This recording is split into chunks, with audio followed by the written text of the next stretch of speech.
So good afternoon, and please welcome to APSC Cloud Forum of Cardiovascular Disease series.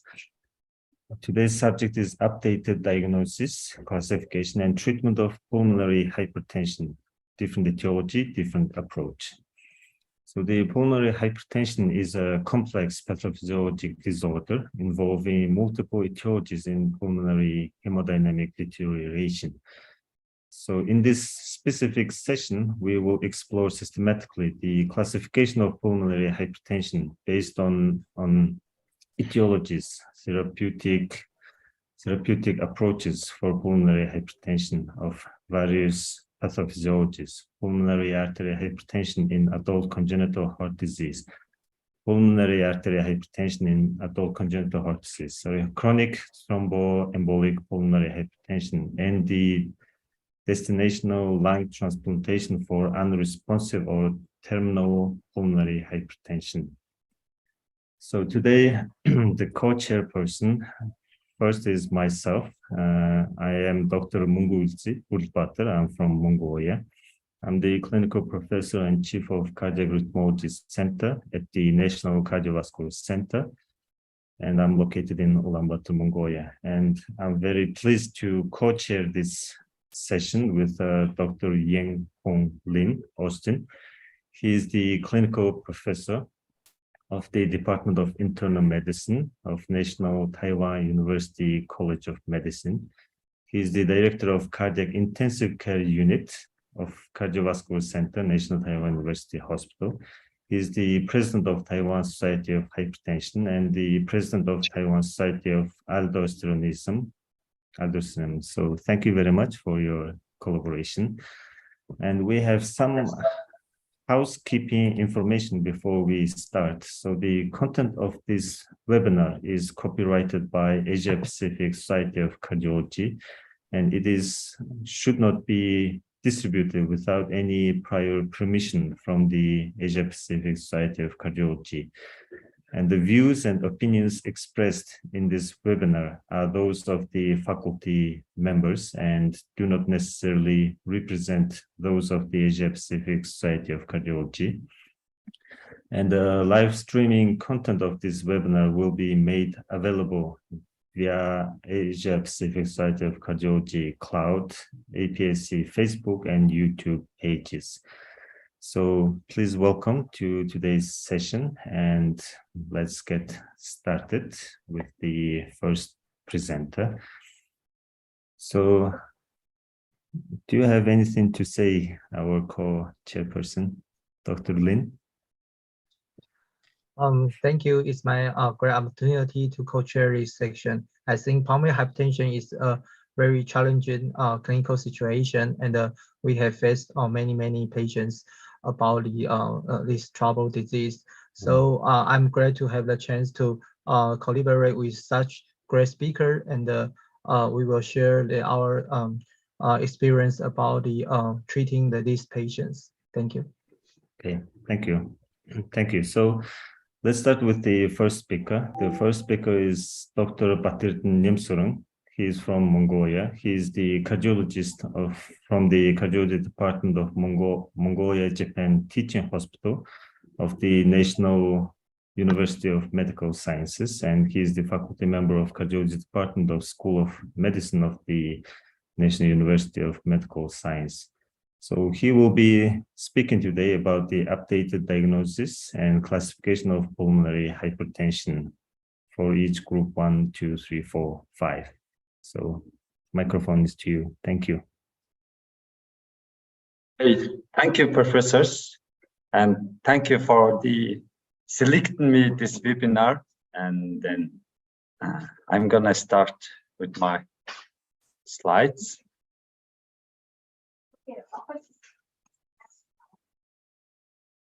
Is it full slide? Yes, please proceed. Okay, thank you, sir. So as you mentioned, the chairman and professor mentioned about the pulmonary hypertension. It is challenging in the clinic. So even in our country, it is like at least minimum attention to the of the cardiology practice. So it is very important to also to us to improve this knowledge and practice to the next and colleagues. So I'm happy to speak out this session. Okay, so the from the last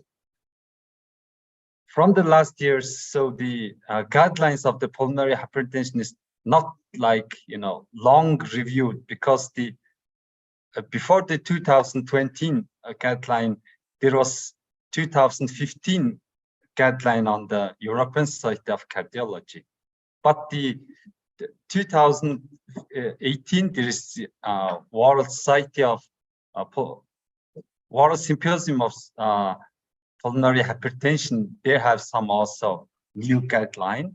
So about the Mongolian, we follow the European guideline, and also the world also follows. So on this new guideline, there's many changes and many revised recommendations for this one, like 80 new recommendation on this guideline, and about like 44 revised recommendation on this one.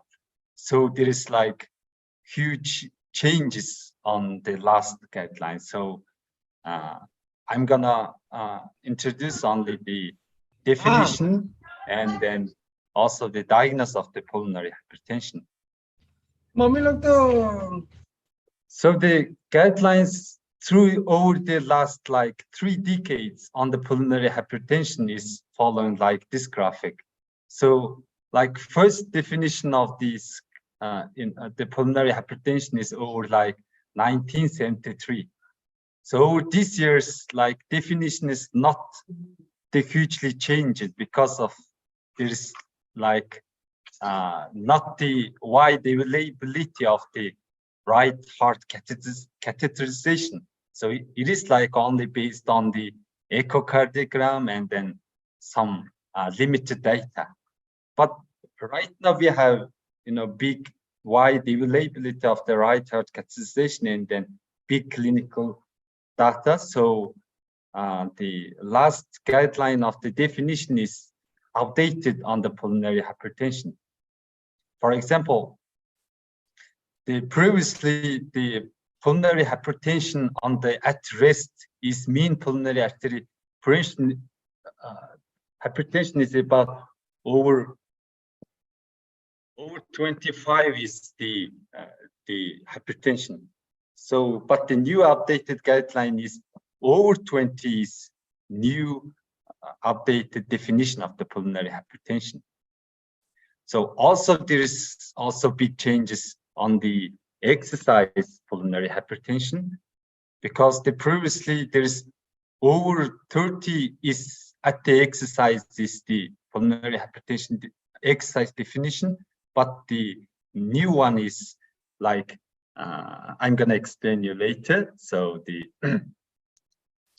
why is the new cutoff value is introduced at the latest guideline? So it is of course based on the clinical data and also clinical trials. So on this example 2016 from the circulation, so they gone through the lot of the veterans and doing the right heart catheterization during hospitalization.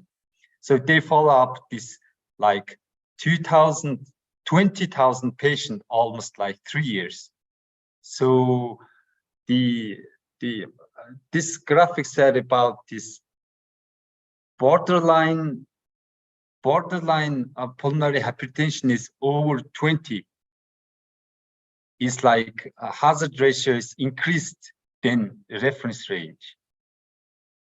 Also, the hospitalization rate is also like worse in the over 20 group. So that's why the new guideline proposed that the over 20 is pulmonary hypertension risk at the people. So they increase the future risk of the death or future increase of the hospitalization rate. So that's why the new hypertension definition is introduced at this guideline. So on the exercise hypertension, on this second clinical meta-analysis review of the pulmonary hypertension is also true for the like mild hypertension. So it is like over 20 is like worse than the reference group. So that's why all of these studies, all of these clinical trials suggest over 20 is the new definition for the hypertension by the right heart catheterization, of course. So how about the exercise, the pulmonary hypertension? Also, historically, there's over 30s at the exercise is the pulmonary hypertension, but there's very limited data of that right heart catheterization through that. So in normal people also at the exercise, normal people vascular pressure is also increasing through this graphic. Especially we can see this control group is all over the 30 under the exercise.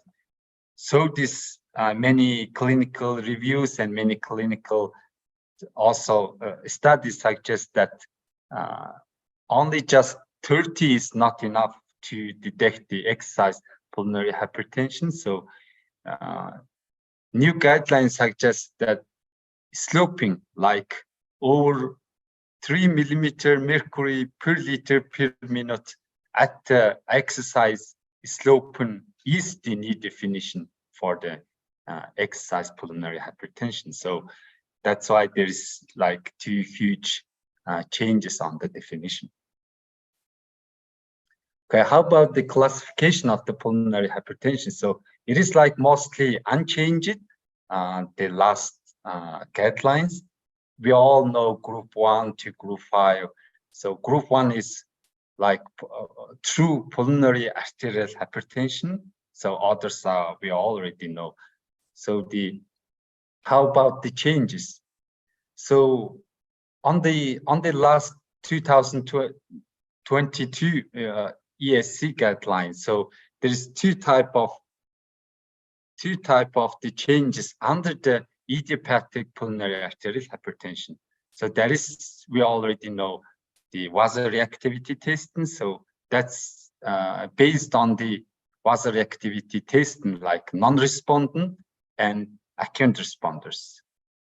So also there is like persistent pulmonary hypertension of the newborn, and also the last two is also added to the group 1. So it is very important of the vasoreactivity testing under the idiopathic. So let's see this, the recommendation. The guideline is recommending about the vasoreactivity testing. So it is like one class, 1B level of the for the vasoreactivity testing for the group 1 patient. Even it is like responding to the vasoreactivity substance like isoprostol, thiopurstol, inhaled nitric oxide. But on this guideline, the adenosine for the vasoreactivity testing is not recommended anymore. So we will not use anymore adenosine for the vasoreactivity testing because of the many side effects for the adenosine. Okay, so how about group 2? So I think we are all cardiologists, and we are facing a lot of patients with the heart disease. So under this guideline, like classification is not changed, but there is two type of the pulmonary hypertension related to the left heart disease. So, but that's related, that's based on the pulmonary vasculature pressure. So if the patient with the left heart disease with the mean pulmonary artery pressure is over 20. So it must be evaluated by the pulmonary vascular pressure. If it's under 2 Woods, like 2 Wood units, it's like characterized by the isolated post-capillary pulmonary hypertension. If it's over 2 Woods, it's like combined post and pre-capillary pulmonary hypertension. So if it's over 5, that's severe pre-capillary component. It's also the treatment is very special to that kind of severe patient. So we all know the heart failure with preserved ejection fraction and reduced ejection fraction. So even some patient with preserved ejection fraction has a worse prognosis than the reduced heart failure.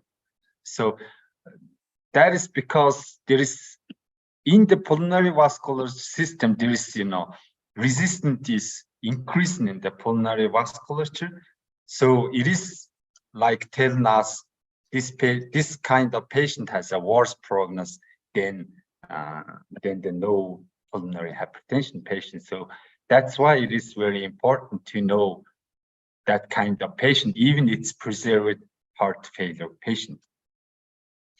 So the group 3 with the related with lung disease, so it is also like very similar, but over 5 Wood is the new updated definition of the severe pulmonary hypertension on this patient. So previously, severe hypertension is over 35, but the mean pulmonary pressure artery is not exactly tell the patient prognosis or patient the treatment. So the guidelines said using the pulmonary vasculature pressure is very important for determining this patient is severe or not severe.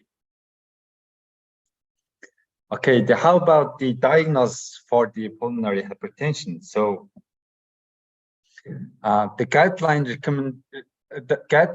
new guideline said it is very simple and simple algorithm to detect the pulmonary hypertension from the primary care to the pulmonary special center. So the diagnosis could be like step 1 for the suspicion for the pulmonary hypertension, step 2 for the detection, step 3 must be the confirmation for the pulmonary hypertension. So on the suspicion for the pulmonary hypertension, there's like this kind of patient is going to the primary care center at the first, so this kind of symptoms and the common and rare symptoms is facing the primary care. So, but at the primary care, these symptoms are very general, not the specific for the pulmonary hypertension. So that's why many patients with pulmonary hypertension not easily detected by at the first. So there is like algorithm for the diagnosis. So on the detection, we use echocardiography. So on the echocardiograph, there is also like the simple and probability algorithm for the pulmonary hypertension.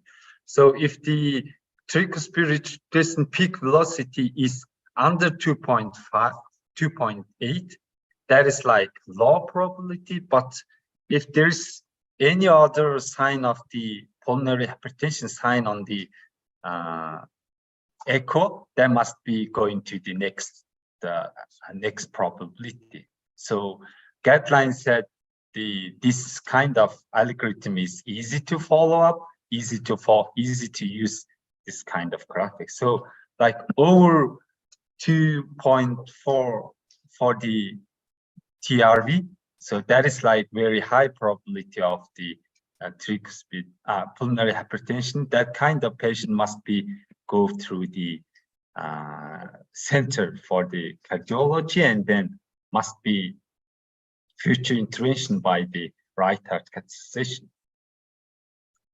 So how about other sign of the pulmonary hypertension? So like we already know all that kind of the features of the echocardiograph. So if patient has the increase of the tricuspid regurgitation, so we must use other sign of this kind of echocardiograph signs, so guideline sign. So from the guideline for the diagnostic strategy, so we have to use abnormal TRV. Also, we have to use other sign of the echocardiographic sign. So that is like class 1 recommendation from the guideline. So according to the TRV, so we also divide the patient by the probability and then send them to the follow-up or send them to the next like pulmonary center or cardiology center. Okay, so the last step for the diagnosis is the confirmation. So the right heart catheterization is the gold standard for the pulmonary hypertension diagnosis. So which kind of patient goes to the right heart catheterization is like guideline recommended that when the intermediate or high probability patient must go to the pulmonary like center, hypertension center, or presence of the other risk factors for the pulmonary arterial hypertension or history from the pulmonary embolic patient must be evaluated by the right heart catheterization. So that's the last step for the diagnosis. So guideline also recommended that the right heart catheterization is not just like the pulmonary arterial wedge pressure.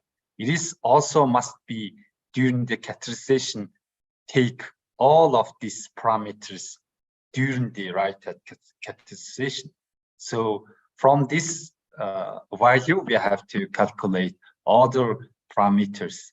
So we using these parameters to treat the patient like based on this lot of right heart catheterization dynamic. So the diagnosis of the pulmonary hypertension algorithm is like this. So we're gonna use this other kind of the EKG, like pro-BNP and oxygen saturation is our early sign of this disease, and we have to evaluate by the underlying disease by following like chest X-ray, chest CT, or echocardiography. Okay, so that is the last slide, and then thank you for the attention. So it is huge for me for the participating in this webinar. So thank you for that. So thank you very much for briefly summarizing the different groups of the hypertension and possible diagnostic approaches.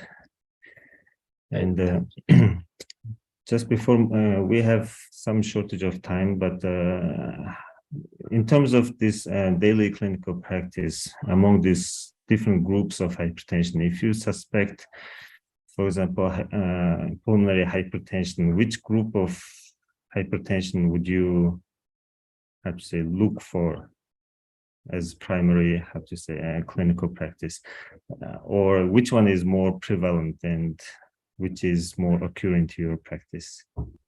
Mm-hmm.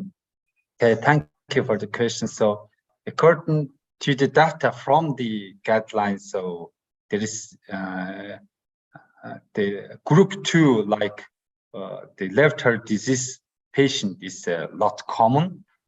And also in my practice, also there is like congenital heart disease patient is also common in Mongolia. Also the like rheumatic patient, like rheumatic heart disease patient is very common in Mongolia with the pulmonary hypertension. So that is our concern in our daily practice. Okay, thank you very much. Thank you for your wonderful talk. And I want to ask in Mongolia, what is the obstacle for you to screen or diagnosis of pulmonary hypertension? I think we have the cardiology center for the Mongolia in Ulaanbaatar. So, but that's the only one center, and that center is also doing the cardiothoracic surgery. So I think the obstacle is if we suggest the pulmonary hypertension and patient must be like under right heart catheterization, so we have to patient go to the only one center. So that is like maybe obstacle for me. And also the research and then training is also crucial for the diagnosis for the pulmonary hypertension. Also, I think the screen is very important because we have to be aware of this disease, because always in all over the world, especially in the resources is not so full country, we have to very with a high alertness to detect the patient and to know this patient, because this disease is only you think about it, you will see it. Yeah.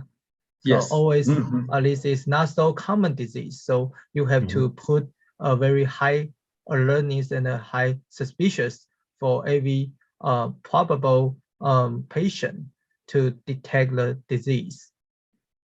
Yes. Thank you for the feedback.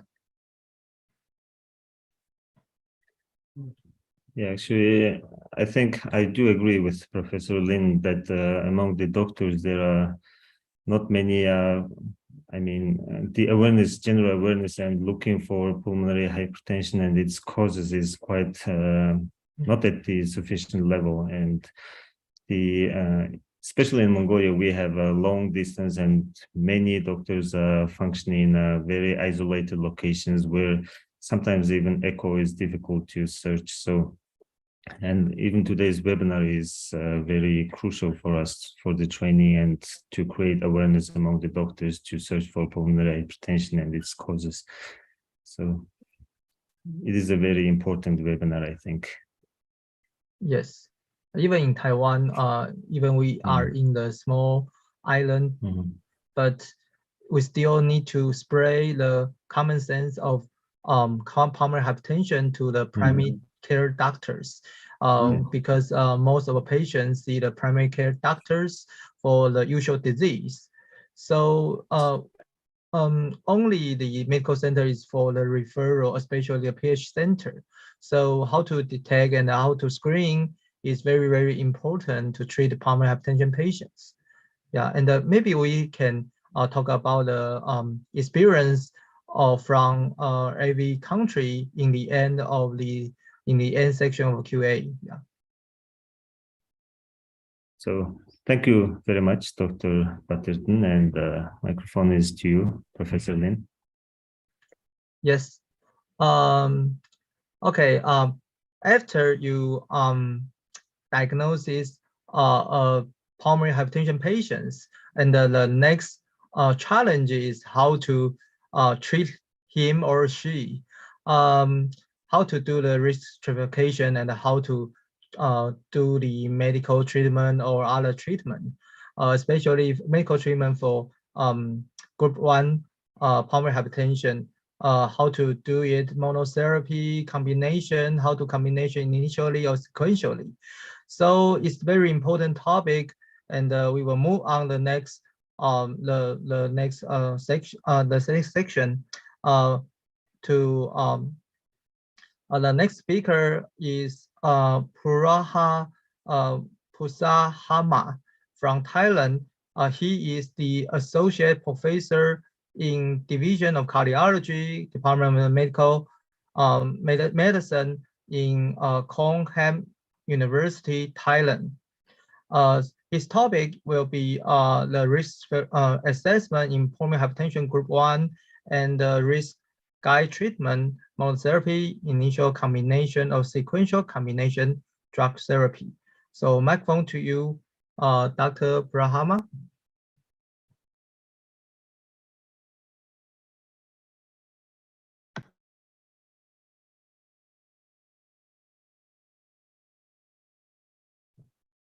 Hello.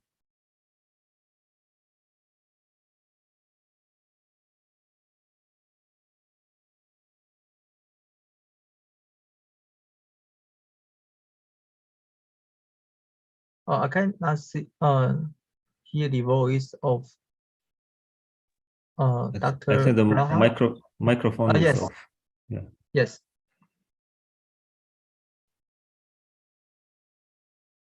Okay, can you hear me? Now Yes. we can. Okay. Now we so, can. And can you see the slide? Okay. So thank you, Chairperson, for your introductions, and thank you, the APSC, for having me for a privileged lecture today. It is my great honor to give a talk today. My talk today is about the risk assessment and the treatment of the pulmonary hypertension, or PIH. So this is my declaration of interests. I have nothing to declare with this talk. So the lecture outline today is going to wrap up for the two important topics in PIH, which is including the risk assessment and the treatment of PIH, which is these two topics is mostly that we integrated together and talk together. So I will start with the when we talk about the treatment strategies of the patient with PAH. As we know that PAH is the group 1 of PH, which include many categories inside this group 1. So before start treatment, I think we have to group the patient according to the required treatment strategy first. As my thought, I think in the PAH patient, I think we can group it into 3 classes. The first class is the patient with vasoreactive PAH, in which this patient should have a positive AVT and should start with the calcium channel blocker therapy, and some of them can respond well with calcium channel block in the long-term treatment. The second group, I think it's the largest group of PAH that we need to talk about it, is a group we call the non-vasoreactive PAH, which include the idiopathic, the heritable, the drug-induced, and some of the connective tissue disease PAH, which is this group is the big group that we will talk today. And the third group is that I will call the other specific PAH. This is the SIV, is portal pulmonary hypertension, the congenital heart disease, which is I think in Thailand it's the same as in Mongolia or other Asian country. This is the largest population of PAH. And also the PVOD is a minor population. This group, they actually, I think they need the PAH medication, but the strategy of the decision or escalation of therapy is different from the first two groups. So today, my talk will be focused on the first two groups only, for the vasoreactive and the non-vasoreactive classical PAH. I will start with the vasoreactive PAH first. I think we have talked a lot of vasoreactive PAH, but in clinical practice, I have observed that we usually miss to do the test. I mean, the acute vasoreactivity test. Okay. We usually diagnose idiopathic PAH, but most of the patients never been before test the acute vasoreactivity. So for my talk today, I would like to encourage for the clinician or the cardiologist or anyone who perform the right heart cath for the patient. If you see the idiopathic, the drug-induced, or the like heritable PAH, you have to consider the AVT before classify and start the treatment for the patient. Right now, the guideline recommend the nitric oxide, the alloprost, and ibuprofen as a recommended drug to do a test. So I think it could be feasible in many cath lab to do this. So please consider the AVT. And after we can diagnose vasoreactive PAH by this criteria. The first therapy should be calcium channel blocker monotherapy. It can be, but the important part is that we have to titrate the dose of the calcium channel blocker to a high dose. I mean, it's higher than the dose that we use to treat the systemic hypertension. This is one precaution. There are many calcium channel blocker available, and we can use. My experience, and I think many doctors have a good experience with nifedipine, but the others is good as well. For diltiazem or amlodipine, it is acceptable too. And from this latest update guideline, we suggest that the patient should be reassessed after 3 or 6 months of therapy, and we have to look if the patient can turn to a normal state or not, in which it must include the functional class assessment, the normal BNP, and also the near normal hemodynamics, which is important. We have to keep the patient, let's say the mean PAP below 30s and PVR below 4 root units. If we can achieve the target, then we can go with calcium channel block monotherapy. But if not, we have to shift the patient to the pathway of like the patient who are the negative responses. So I will go to the next group. It is the main group that we are going to talk today. It is a non-vasoreactive PAH, which is the concept of the treatment of this patient is that we have to treat them to target. This is the picture that is depicted over 10 years ago. We have to treat them to target. It means that we have to keep the patient stay at a very good functional capacity as most and as long as possible. Because if we let the patient drop from the optimal level of the functional capacity, if we let them stay drop it, it's very difficult for us to make them go up again. So the concept of the PAH therapy is that to keep the patient stay in the low risk categories as long and as most as possible. And to do so, we have to do it by give the PAH drug, give early and aggressively. Well, the 2015 guidelines have set the goal in the form of the risk assessment.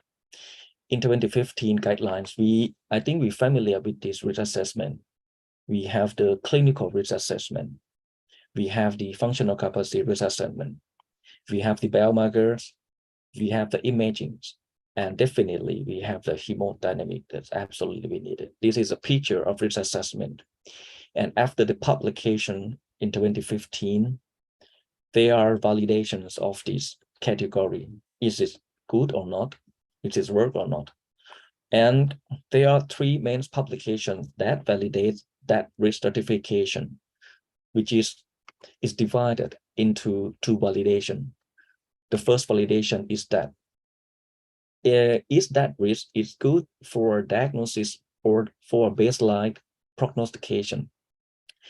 If we look at the data from the Swedish registry, from the French registry, and the COMPI registry, which is a large number of patients, the answer is yes.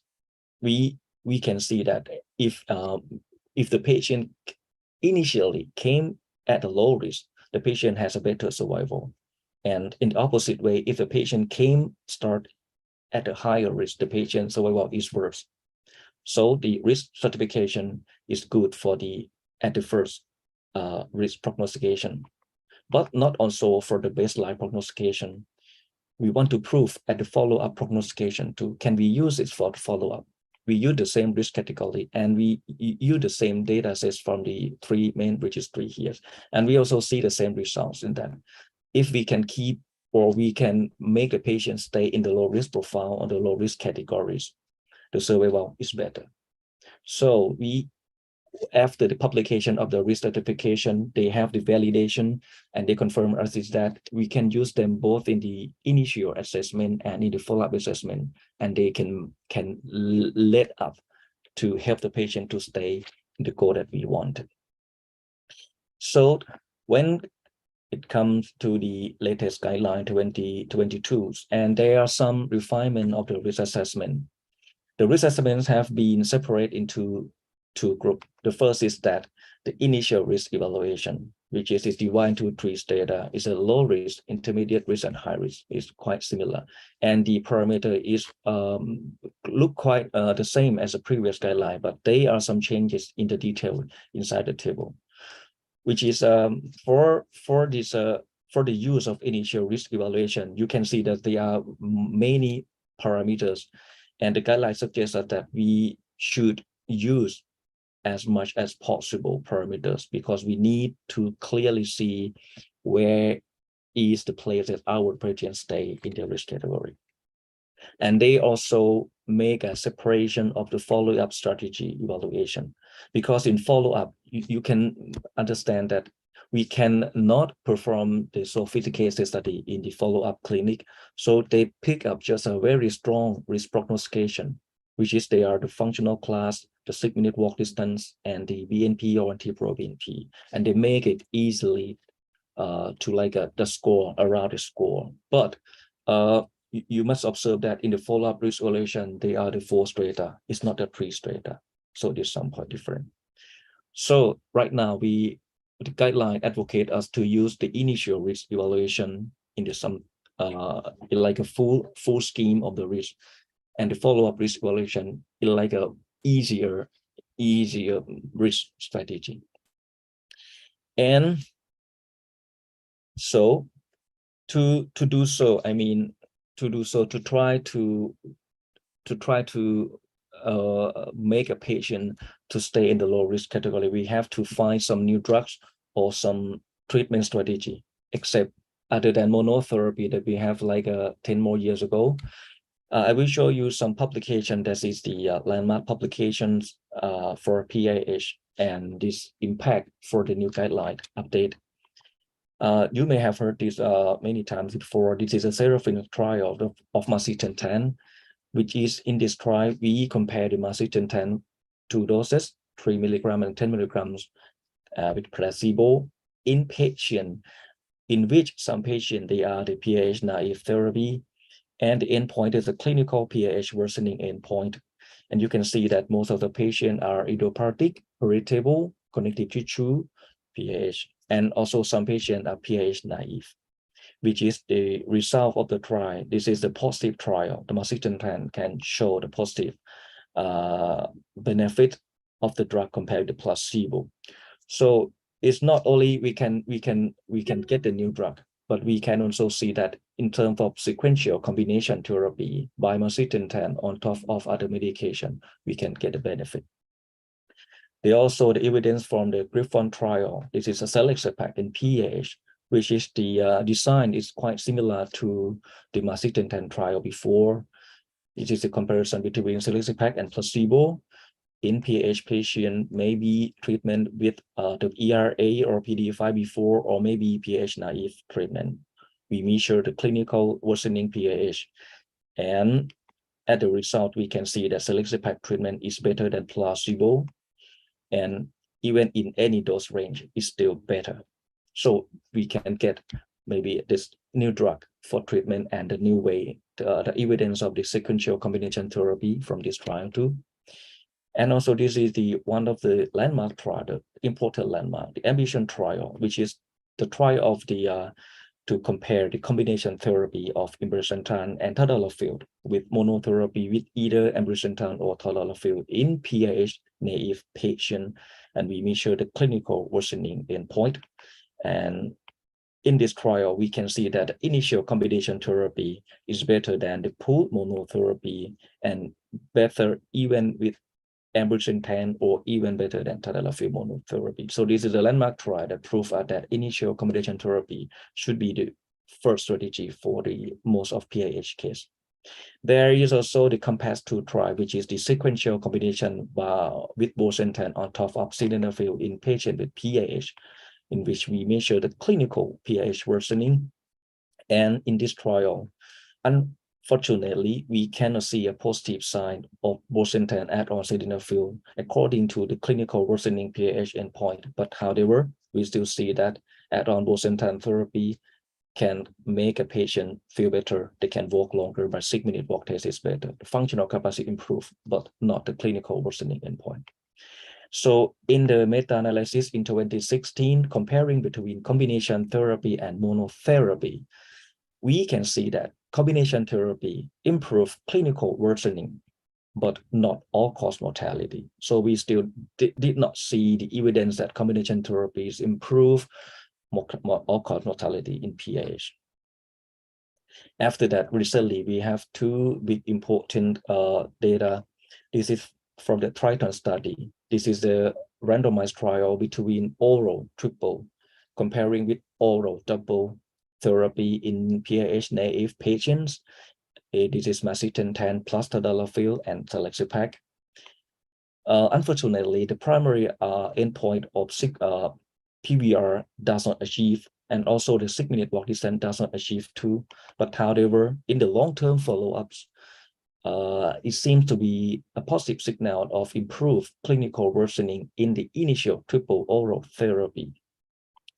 And there's also the data from the French PAH registry, which is we can see that the PAH patient who start treatment with initial triple combination therapy, including parenteral prostacyclins, they get a better survival than the patient who start with dual or monotherapy. So here I think we are going to the guidelines. The guidelines after both all evidence, the guideline have like suggest that for PAH patient, we divided 2 groups. The first group is that the patient without cardiopulmonary comorbidities, I would say the classical PAH. In this group, if the patient initially came in the low or intermediate risk, the guidelines suggest that we should start treatment with initial combination therapy orally with ERA or PDE5 inhibitors. But if the patient initially present in the high risk category, we should start with a triple combination and include the parenteral prostacyclin analog and follow up them and look again in what category they are. If they are in the low risk, okay, fine, they can stay in the same therapy. But if they are not in low risk, we have to do something else. If you stay in intermediate low, we can do like add the selexipag, prostacyclin receptor agonist, or switch from PDE5 to soluble guanylate cyclase stimulator. But if the patient are in the follow-up and are still in the high risk or intermediate high risk, it's unacceptable for us. We have to escalate therapy to triple combination with parenteral prostacyclin analog and listing for lung transplantation. And for patients with cardiopulmonary comorbidities, this is a non-classical PAH, which we see them a lot in the PAH practice. They seem to be all with left heart phenotype, like a hypertension, AF, obesity, like that, or probably have some kind of lung disease. This is not a classical PAH, but they have a pre-capillary phenotype too. So because this group of patients is not did not enroll before in the clinical trial, so the guidelines suggest that it should be just start with initial oral monotherapy, ERA or PDE5 inhibitor, either is okay. But if the patient is not okay with the first line monotherapy, so we can escalate combination therapy thereafter. So for this, I would conclude the strategy of the medication in this PAH patient. There are right now the 3 medication administration. The first is like the classical monotherapy strategy, which right now it seems to be only applicable in the patient who are PAH with cardiopulmonary comorbidities. The second strategy is that the combination therapy, but sequentially, in which you start the first drug, and then if the patient does not get better, you add another drug later on, which is also reserved for the patient with PAH who have the cardiopulmonary comorbidities. And the third strategy is that the combination therapy in the way of upfront or initial combination, in which you have to start maybe 2 or 3 drugs at the first time altogether, almost altogether, which is right now, it is the main recommendation for the PAH treatment. So I would go so quick right now because I think I'm going to run out of my time. This is, previously talk, but I would like to just right here that for the patient who are not better after the initial combination therapy, we can add selexipag in patient from the guideline. We can add selexipag who are in the intermediate to low risk, or we should add the parenteral prostacyclin if the patient are in intermediate high or high risk of therapy. And the choice of initial combination therapy, according to the evidence, it could be ambrisentan or tadalafil from ambition trial, or it could be macitentan or tadalafil from the Triton trial, or maybe ERA or PD5 is okay, but oral macitentan, tadalafil, and selexipag is not recommended because it didn't work from the Triton trial. And importantly, that we have to avoid riosigod and PD5 inhibitor because it could cause hypotension in patient. And for the patient with cardiopulmonary comorbidities, the guideline suggests that we should start with oral monotherapy, but we can add on sequential later. I would like to let you look at the list of the monotherapy that the guideline recommend. You can see that many of the drugs could be used as a monotherapy, but I think the appropriate one should be the ERA or PD5 inhibitor as a monotherapy. But for the prostacyclin analog, it may be not quite easy to use as monotherapy in patients who are not at high risk. So I would like to conclude my talks today. In the last slide, I would say like the first thing is in the treatment of PAH, we need to focus on the treat to target strategy. We have a target at the low risk, and we have to take our patient to that bar as low risk and as long as possible. And to do so, we have the risk assessment as our aim. But you know that the risk assessment is multi-parametric and is sophisticated to use, especially in the first risk assessment. So to do so, we have to choose this properly and wisely, according to the facility that we have in the clinics, and also depends on the individual patient status. And in treatment of PAH, I think we need to classify them clearly, whether or not they are vasoreactive, they are classical non-vasoreactive, or they are other PAH-specific type, because they require different approaches. And finally, in most cases of the classical PAH, I think the patients, finally, they need the PAH drug therapy. And right now, the initial combination therapy is being the first suggested strategies. So thank you very much for your attention. Okay, thank you. A very nice talk, very concisely and very clearly. And it's open question for the audience and the panelists. First, to me, I think risk stratification and the treatment is very crucial and very important. The treatment, and the question is the how to balance the drug cost and the ideally combination. So it's very struggle for us, as also in Taiwan, the health insurance is not very well cover the initial combination and the sequential triple combination. So how about Thailand? Do the insurance fully recover for the so ideally treatment strategy? Well, this question is very difficult to answer, and I think the status of each country, even in only one country, is different so much. In Thailand, I would say directly that we have 3 schemes of patients coverage, and there is one scheme that the patient has the most affordable coverage.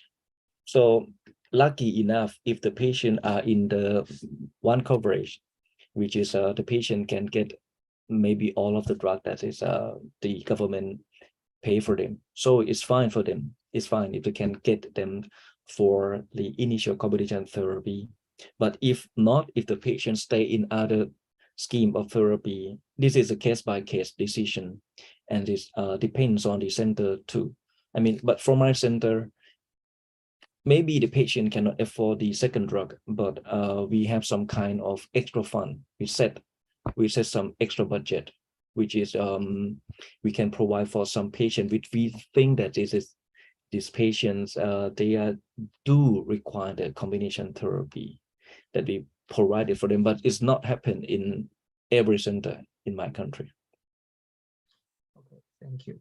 I think it's very difficult question for, especially for each country, because each country have a different insurance system and a different budget for the health industry. Yeah, and the second question is the you put a lot of emphasis in the vasoactive test. I agree for that. But what is the percentage in your experience or in Thailand, the percentage of the vasoactive pulmonary hypertension? Okay. Because in Taiwan, in our registry, we don't see a lot of less than 10%. We have the vasoactive pulmonary hypertension. So how about your experience? Well, that's a good question too. I mean, according to the publication, it said that the patient with classical PAH, they seems to respond for the test not around 10%. And the patient who truly respond to calcium channel block in long term is lesser than that. I think this is the same in Thailand too, because in my experiences, there's just a few patients who have a positive response with calcium channel blocker. And for I myself, I did not see I did not have patient who would respond only with calcium block monotherapy. But Yeah. I mean, eventually after 2 or 3 months, they have to be added with other PH therapy. Even though in the cath lab, they show us that this case have a very dramatic response to the AVT in the cath. Yes, yes, yes. But finally, in the real treatment, in the long-term CCB, it doesn't seem so for the clinical responses. Yeah, we also have some experience of, even we have a very great test in the vasoactive test, but clinically they don't respond at CCB at all. Yeah.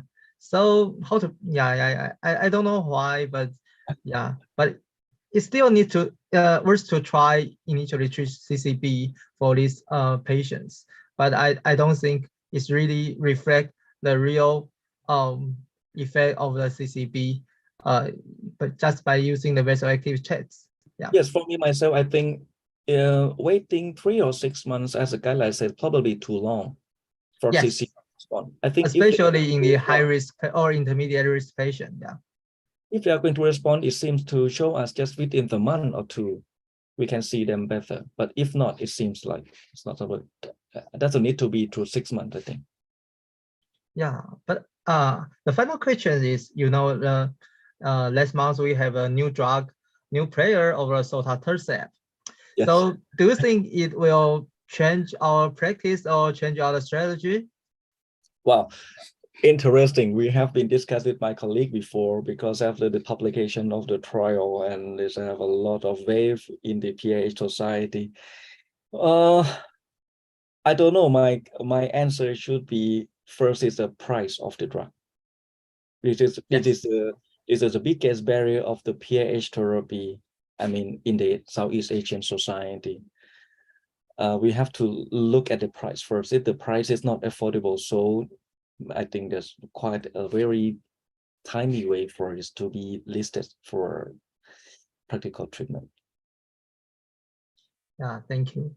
Dr. Mungun, do you have a question? I don't have any question, and yeah, probably we proceed to the next speaker. Yes. Yes, thank you. So I would like to invite our next speaker, Dr. Kyung-Hee Kim. She is from Korea. She is the research collaboration doctor at Mayo Clinic and director of heart transplantation in Sejong Hospital. So she will be speaking about treatment of pulmonary arterial hypertension in adult congenital heart disease, surgical shunt correction, and or PH drug combination. So welcome, please. Thank you for introduction. Can you hear my voice? Yes, it's clear. Okay. I will share my slide. Can you see my slide? The slides are clear also. Thank you. Okay. Thank you for giving me the opportunity to present a lecture in this wonderful conference. I'm a cardiologist in Korea and work as heart transplantation director in our hospital. I'm really sorry there are some noises because I am talking in my hospital.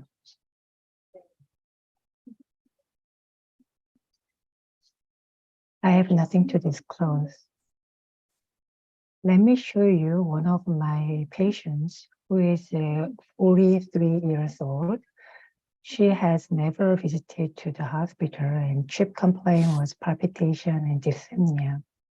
Her vital sign was blood pressure was normal. However, tachycardia and saturation was 80%.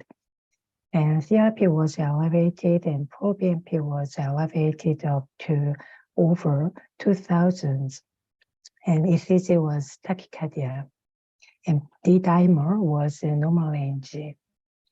And the echocardiography shows decreased RV function, but not dilated. And then there were no shunts. And at the first, PAP was very high. There was no murmur, and ultrasound shows no shunt. So of course, I suspected pulmonary embolism and filmed the CT first.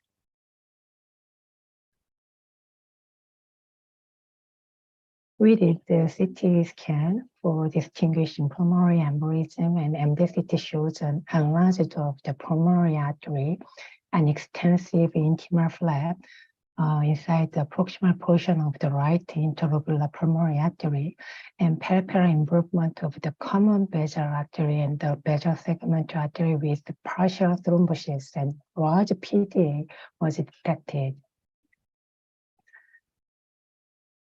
So on diagnosis of pulmonary artery dissection, the patient was transferred to ICU and stabilized vital sign. We treated like aortic dissection, BP under 100 and heart rate around 60. Since it was Eisenmenger disease by PDA and the result pulmonary artery dissection, blood pressure and pulse were controlled by using pH drug together.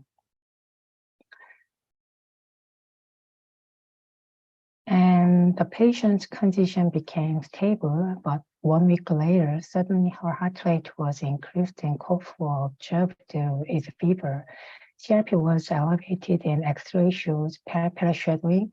We changed antibiotics and continuing pH drug with Tracleer and sildenafil. CT was retaken and eventually led to further development of pulmonary artery dissection and peripheral inflammatory response.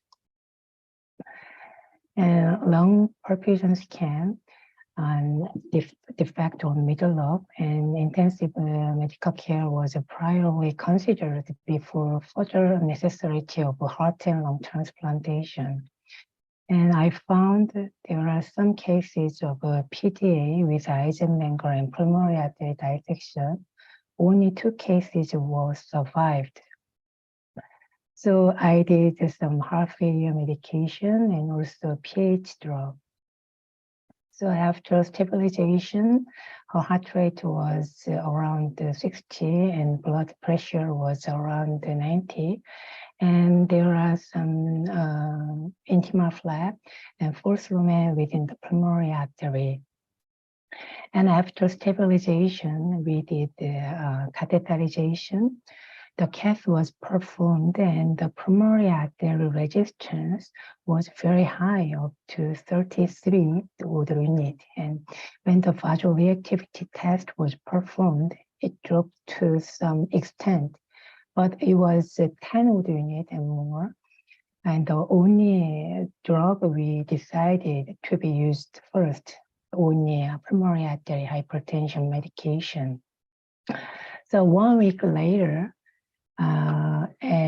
we continued the medication with pH drug, and 8 years later, she was stable with the medication.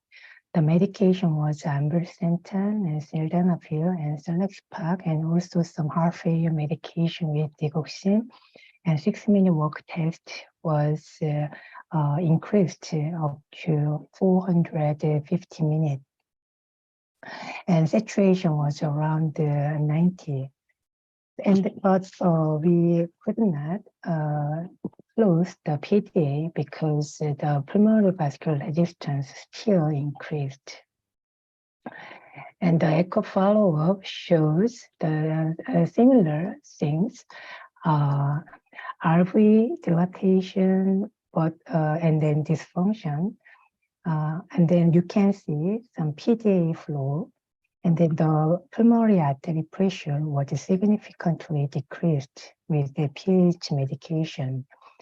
However, we still could not close the PDA because the pulmonary vascular resistance was very high, and then she was very stable with the medication. And the CT scan, there are no other dissections of pulmonary artery. So there are some cases I already told you. The Eisenmenger syndrome with unrepaired PDA are rare. And then if there are some dissections, the fatality is really high. And so why? The first time we cannot hear the murmur was not heard in the patients was Eisenmenger syndrome by PDA. As a pulmonary vasculature disease progressed, the pressure difference between the great vessel folds progressively, and so does the intensity of the murmur. In patients with Eisenmenger syndrome, the shunt is bidirectional and mainly from right to left, low velocity and no associated murmur. In the presence of a high velocity shunt at PDA level at Eisenmenger patients, it may be difficult to diagnose the PDA on echocardiography. And so no one can answer whether it's right to close PDA patients with Eisenmenger. But there was a small study in 2020. 15 patients with PDA Eisenmenger were treated, and 4 patients with QPQS of over 1.5 or higher were treated with take pH targeted drug for the first 6 months. The first failed after initiation of pH targeted drug for 6 months in 4 patients.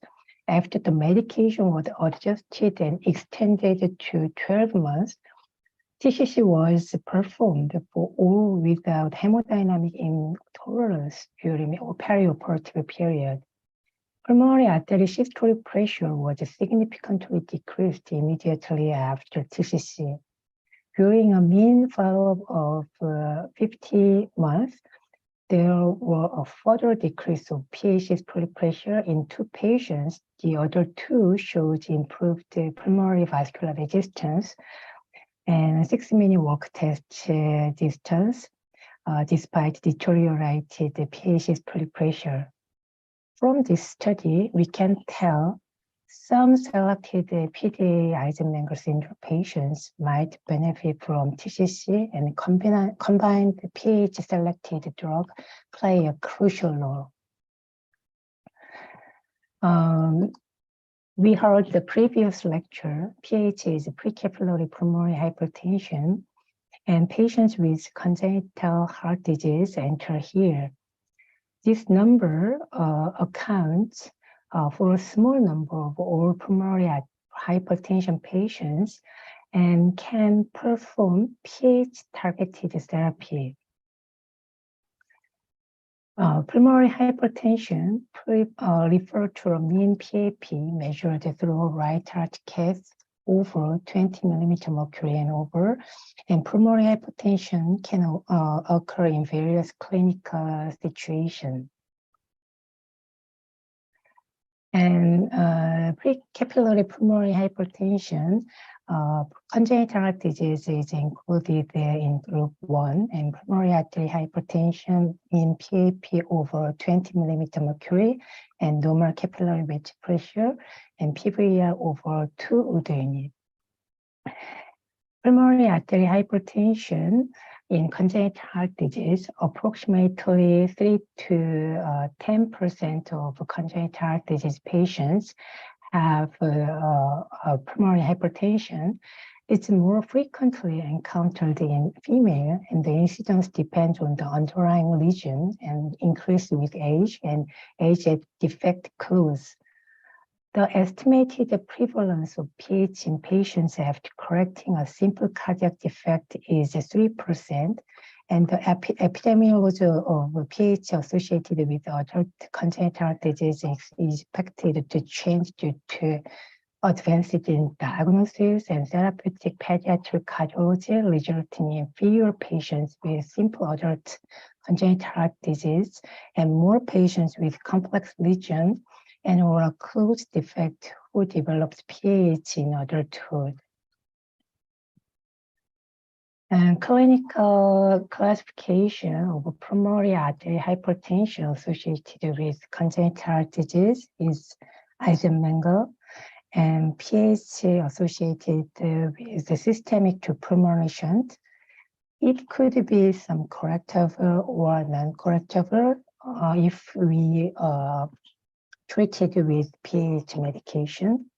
And PH with a small defect, these patients with a clinical picture very similar to idiopathic PH, and PH with corrected cardiac surgery. PH in congenital heart disease, we can divide it pre versus post tricuspid valve. The vast variety of significant post-tricuspid shunt will develop PH if not repaired within the first few years of life, like PDA or VSD. However, if you treat it with the PH medication, you have a chance to close them. And most significant pre-tricuspid shunts will not. 5 to 10% of unrepaired ASD develop the Eisenmenger syndrome. So classification of PH congenital heart disease, clinically, Eisenmenger and systemic to pulmonary shunts, and PH with coincidence small defect, and PH persistent or post-corrective surgery. And anatomical pathophysiologically and pre-tricuspid and post-tricuspid or complex. Nowadays, we can see some Eisenmenger syndromes with VSD. This is the patients with Eisenmenger with clubbing due to VSD. In the first time he developed a stroke and AFib, we can see the large VSD and then right heart failure and then cyanosis. So we have no chance to treat him as PH targeted therapy. And then besides the PH targeted therapy, what other supportive measures we can do the patients with PH due to congenital heart disease is iron correction, anemia correction with iron, and regular dental care for prevention of infective endocarditis and avoid strength effort competitive sports, and oxygen therapy is little evidence. And management of arrhythmia and anticoagulation is some kind of debating. However, if the patient has arrhythmia, we should treatment with anticoagulation. And also some other comorbidities like hypertension and diabetes, we have to care about the comorbidities. So what is the evidence of the use of advanced therapies for PH in congenital heart disease? I'm just sorry. 발표 중인 건가? 어렵게 났어?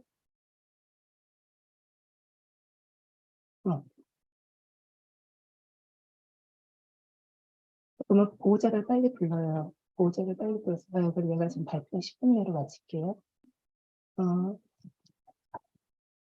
I'm really sorry. One of my patients is almost dying. I'm really sorry. So anyway, the pH in congenital heart disease and advanced therapies, data are still lacking on the optimal mode of following Eisenmenger patients in terms of assessing the need for starting therapies, their efficacy, and the need to up-titrated or escalated combination. There is a layer, the data is very rare. However, we can treat them as pH therapies.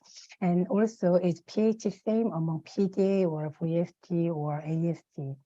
And also, adult congenital heart disease patients, we should treat hypertension or heart failure medication. And then we have to consider some close the defect. Previously, there are less pH medication. There are still we have no chance to close the congenital heart disease with Eisenmenger syndrome. However, after some pH medication, we have some chance to close the congenital heart disease. And also, I would like to say, is the pH same among PDA and VSD or ASD? So ESC guideline shows like this: in patients with ASD, VSD, or PDA with pulmonary vascular resistance under 3 Wood unit, shunt close is recommended. And in patients with ASD, VSD, or PDA, a PVR around 3 to 5, shunt closure should be considered. And in patients with ASD, with the PVR over 5 that declines below 5 with pH treatment, shunt should be considered. And in patients with the VSD or PDA or PVR over 5, shunt close may be considered after careful evaluation in specialized centers. However, in patients with ASD over PVR 5, despite pH treatment, shunt close is not recommended. So in the first time, ASD or VSD or PDA patients with the increased PVR patients, first pH medication is considered, and after that RV CAS, and then we can consider the close or not. So I'll show you my patients, 45 years old female and then dyspnea. And you can see the pulmonary artery is engorged. And you can see the ECG was a sinus rhythm. And you can see the ROS VSD, and then RV function was slightly decreased, and then RVH you can see. And then pulmonary hypertension by echocardiography was around 100. And then right case shows right pulmonary vascular resistance around 14, and mean PAP was over 17. And we did CT scanning, and then there are no pulmonary embolism. So she is a patient with Eisenmenger syndrome due to VSD. So in the first time, we treated with bosentan and then increased the medication. And then after that, we combined with sildenafil. However, there was some paroxysmal arterial fibrillation. We need to add warfarin. So drug-drug interaction I considered. So I changed it to ambrisentan to sildenafil, and also some heart failure medication. And then right case again, but no change in hemodynamics. And then echo shows the like D shape and rise VST, and also pH systolic pressure around over 100. And then during the tonsillectomy, she has some chronic tonsillitis. Refib occurred and then fully recovered after defibrillation. So after we accepted the Selexipag, I changed the medication and Ambrisentan, Selexipag, and warfarin, and Aldactone, and Digoxin. And 60-minute walk test was increased up to around 400 meters. And then the pH systolic pressure was significantly decreased eventually 5 years later. So, and so we did the CAS again. And then CAS shows right pulmonary vascular resistance was around 15. However, after vascular reactivity test, it was decreased up to 3.6. So we decided to partially close the VST. So VST closure with the fenestration and subaortic tissue resection. So as you can see, even though the VST was closed, you can see the D shape of the LV, and then the penetration, 7 millimeter penetration, and then now she doesn't feel any dyspnea, and then we keep the medication of pulmonary hypertension. So, and then, however, there are small evidences, the combination therapies of the pH targeted therapy in congenital heart disease.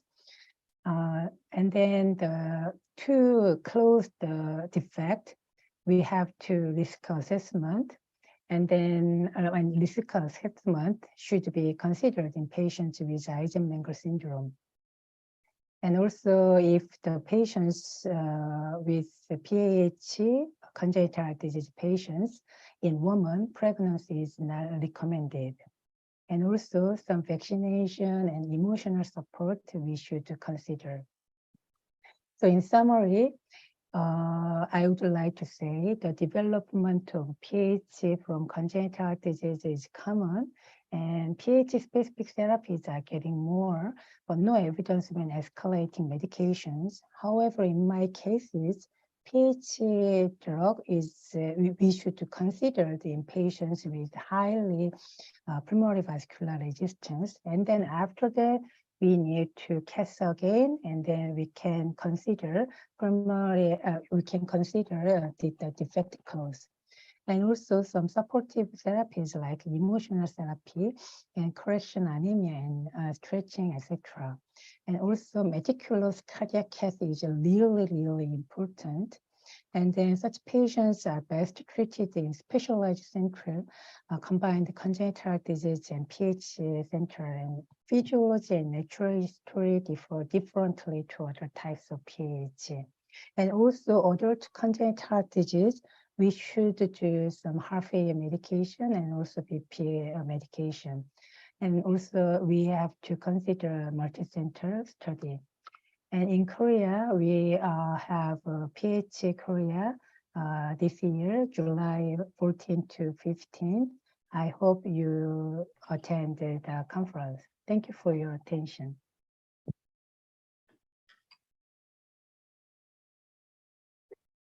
Thank you very much. It was very interesting cases and very precise presentation.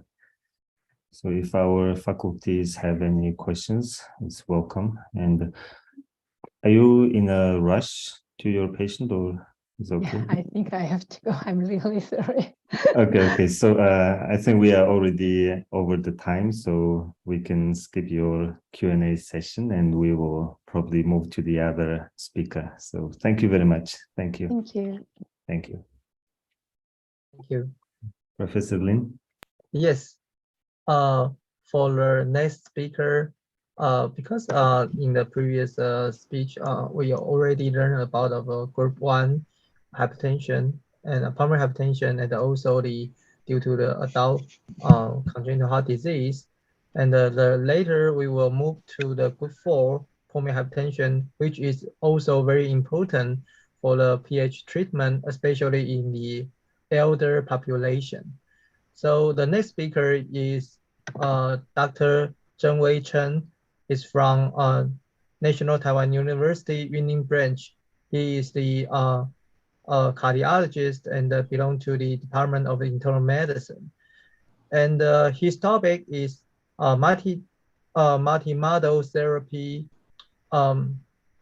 in chronic thromboembolic pulmonary hypertension group 4, including the PH drug, pulmonary endarterectomy, and also balloon angioplasty. Microphone to you, Dr. Chen.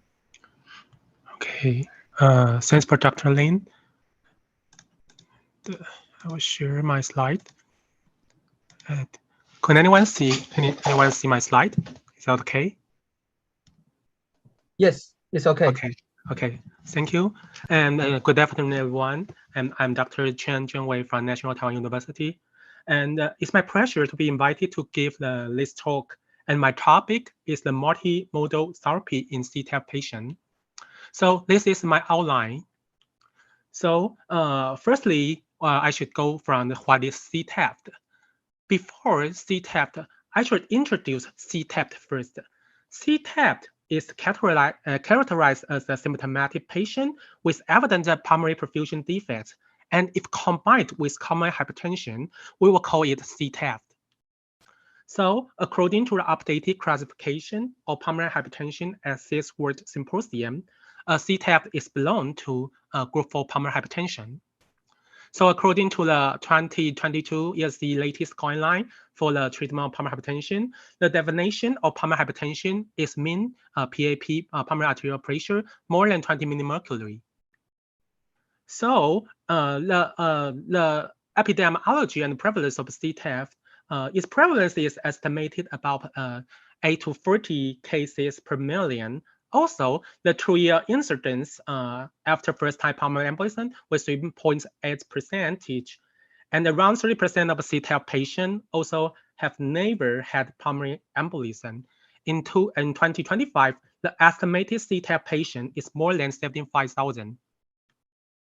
So we could see the cumulative incidence of symptomatic CTEPH after pulmonary embolism increased up to 3.8% at 2 years and can be as long as 10 years. As a result, in the patients with persistent or new onset dyspnea following pulmonary embolism, further evaluation to access the CTEPH is class 1 recommendation.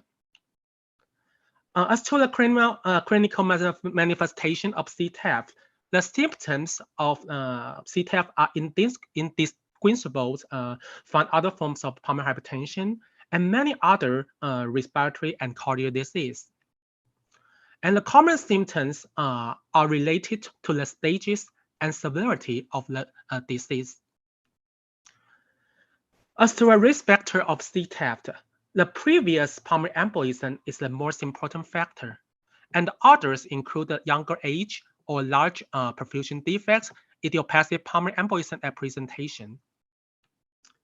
As we could see from the picture, CTEPH is very different to the pulmonary embolism. The pathology in CTEPH show the organized thrombi, fibrosis, internal hyperplasia, and recanalized channel. This is the traditional model of CTEPH progression. Following pulmonary embolism, incomplete thrombus resolution, formation of thrombosis, and fibrosis, and remodeling of the pulmonary blood vessels will cause increased pulmonary vascular resistance, and it will cause the progression of pulmonary hypertension and eventually right heart failure. So how can we diagnose this CTEPH? When CTEPH was suspected, the perfusion scan and echocardiography could be arranged to rule in the diagnosis. The further CT pulmonary angiography and right heart catheterization will be performed to confirm the diagnosis. So how do we treat the CTEPH in multimodality approaches? The treatment of CTEPH depends on the sizes of vessel, including PEA, BPA, and medical treatment, and I will discuss separately in the following section. From the 2022 APSC guideline, when CTEPH was suspected was confirmed, the lifelong anticoagulant should be given. And after assessing by the multidisciplinary team, the PEA is the treatment of choice if indicated. If patients suffer from persistent or recurrent symptomatic pulmonary hypertension, medical therapy and BPA were indicated. Besides, BPA may be considered for technically operable patient if unfavorable risk and benefits ratio. Here is our CTEPH group in National Taiwan University Hospital, and we photographed it with Professor Hopper. So let's start from the surgical treatment. Surgical treatment is a pulmonary endarterectomy, and we will also call the PEA. PEA is the only curative treatment for CTEPH. In PEA, the scar tissue is carefully removed from the pulmonary artery. So how can we evaluate the operability? The pulmonary angiography is the gold standard and procedure for the evaluation of operability. It included the anatomical picture of pulmonary artery and dynamic picture of small artery and capillary blood flow to evaluate the operability of CTEPH patient. Here is our National Taiwan University experiences. As we could see, after PA, improved the NYHA classification, increased 6-minute walking distance, and decreased BNP, NT-proBNP, decreased TRPG, and increased left ventricular ejection fraction were found. So from the 2022 APSC guideline, we could see the PA remained the class 1 indication treatment of choice in CTEPH patient if accessible is indicated for surgery. And other, we could see the PA or BPA should also be considered in selected symptomatic patient with CTEPH without pulmonary hypertension. And this is the class 2A recommendation. According to the previous study, we could see the non-operable CTEPH accounted for around 20 to 40% of patients. The most common reason is distal or inaccessible thromboembolism is around half of the CTEPH patient. Although some selection bias may exist, it seems that in CTEPH patient receiving PA have better survival outcome and more freedom from the clinical worsening than in operable patient. So let's move to the medical treatment of CTEPH. First, the lifelong anticoagulation are recommended in all CTEPH patients, and the anticoagulant may reduce the risk of a recurrent thromboembolism. However, in CTEPH with APS, we should notice that antiphospholipid syndrome testing is recommended in CTEPH patient. And also, if it is diagnosed, the VKA is recommended for the treatment. As to the medication for CTEPH, riociguat remains the only FDA-approved medication for CTEPH. Besides CTEPH, there are also some like subcutaneous treprostinil, and other combination therapy may be considered in inoperable CTEPH patient, but this is the class 2B recommendation. For the mechanism of riociguat, riociguat have the dual mode of action, including the sensitizing the soluble granulocyclase to endogenous NO by stabilizing its binding, and also it's directly stimulating soluble granulocyclase independently of NO. The approval of riociguat was based on CHEST-1 and CHEST-2 trial. The CHEST-1 trial is a multi-center study to compare the outcome between riociguat and placebo. As we could see, the results show significantly increased the 6-minute walking distance in riociguat group. And the CHEST-2 study is a long-term open-label follow-up study of CHEST-1. It also showed a sustained improvement of 6-minute walking distance in riociguat group. Besides 6-minute walking distance, other hemodynamic parameters, including PVR, PAP, cardiac output, and NT-proBNP, also show significant improvement. In our hospital's experience, we also showed a significant improvement in this parameter. Besides, the magnitude of the improvement is similar to the CHEST-1 study. So let's move on the last section. How about the endovascular treatment of CTEPH? Although the PA remain the golden standards, there are some unmet need for this in operable patients. BPA, so-called balloon pulmonary angioplasty, are the alternative treatments. And the first case was reported by Vulberg in 1988, followed up the case series reported by Finstein in 2001. At that time, BPA had very high complication rates, including in their report, 70% of patients required mechanical ventilation, and 61% of patients developed pulmonary edema. So, due to less high complication, some refining technique developed to decrease the complication rates, including splitting the treatment course to 3 to 5 sections, and with 1 to 2 pulmonary segments per section. Also, sometimes IVUS was also applied to determine the optimal balloon sizing. Before BPA, we should notice that there are some important points we should keep in mind. Like we could lower the mean PAP first to decrease the BPA complication. And also, we could apply the VQ scan to identify the mismatched region. And the BPA procedure, I should remind first that it requires the good quality of pulmonary angiography and the selected segmental angiography. So let's see what the latest ESC guidelines said. In CTEPH patients who are candidates for BPA, medical therapy should be considered prior to BPA. And this point come from the RED study. The RED study, the trial design was as followed. As we could see, the inoperable CTEPH patients were enrolled and received riociguat and BPA separately. After primary endpoints at week 26, the BPA was added to riociguat, and riociguat were added to the BPA. The primary endpoint at 26 weeks show that the BPA group has significantly lower PVR, NT-proBNP, and both dyspnea score and WHO functional class improvements. But BPA shows significantly higher treatment-related adverse events. And the extended study at week 52, the PVR decreased was similar between two groups. However, in the safety assessment, the first-line BPA had more severe BPA-related complication than first-line riociguat group.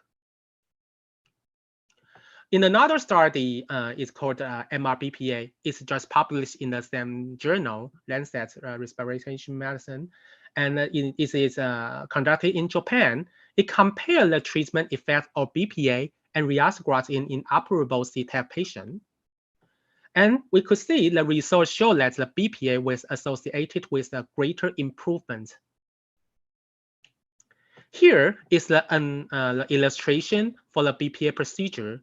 We just find the target lesion. When applied, the balloon to dilate the lesion, and the pulmonary blood flow restored. The lesion in CTEPH is totally different from the lesion we've seen in the PCI. The lesion morphology included like webs, slits, and web and slits is combination, or others like complete obstruction or narrowing without distal runoff. This is the pathological view of webs and slits. We could also see the 3D OCT demonstrates the webbed morphology. After BPA, we could see the hemodynamic parameter including the PAP, cardiac output, and pulmonary vascular resistance all improved significantly, and the 30-day mortality decreased after in a recent year.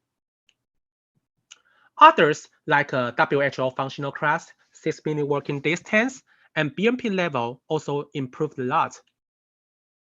And the echocardiography parameter also significantly improvement.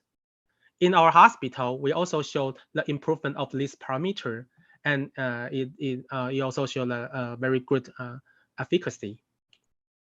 However, we should watch out the BPA complication, including the vascular injury, even with or without hemoptysis, and the lung injury, including the reperfusion, lung edema, and even respiratory failure. In our experience in our cohort, in total 59 BPA section and total 189 pulmonary segments, 2 episodes of pulmonary vessel extravasation, 4 episodes of hemoptysis, and 3 episodes of reperfusion pulmonary edema were noticed. Here are some chest X-ray examples show the reperfusion pulmonary edema after BPA with different severity. Pulmonary edema predicting scoring index named as the APSC, defined by the change of the pulmonary blood flow grade scores multiplied by baseline PVR, can be applied to predict the risk of the reperfusion pulmonary edema, and others like others risk factor like first section, high mean PAP, high PVR, and BNP level. So how can we see the change in the guideline? In 2015 ESC guideline, the BPA remained the class 2B indication. But now in the 2022 latest ESC guideline, we could find that the BPA was escalated to the class 1 recommendation in inoperable CTEPH patient or a residual pulmonary hypertension after PEA. So let's to conclude. If the CTEPH though is confirmed, and we could see if patient if the CTEPH is operable, the PA pulmonary endarterectomy is indicated. If it is non-operable and the BPA is not possible, the medication therapy should be given. And if BPA possible, we should give BPA or BPA combined with medication. And according to a rat study, maybe we could give the medication first to lower the mean PAP and followed by the BPA, maybe may have the less BPA complication.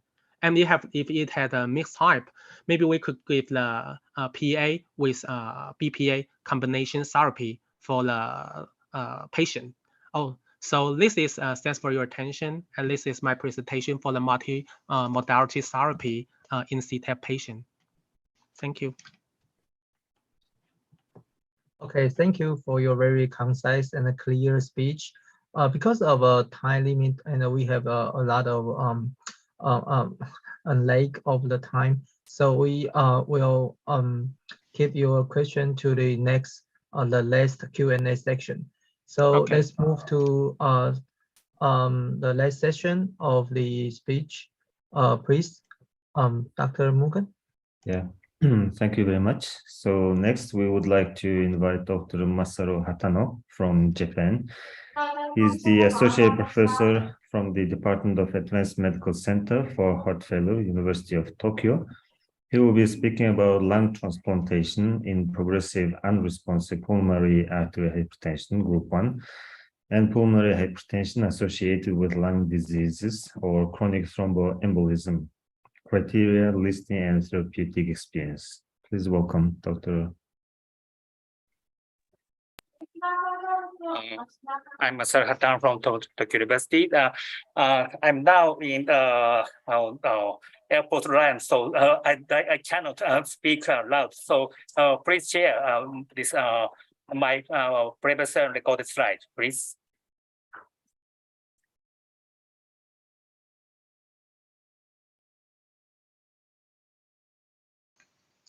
Thank you, chairs and ladies and gentlemen.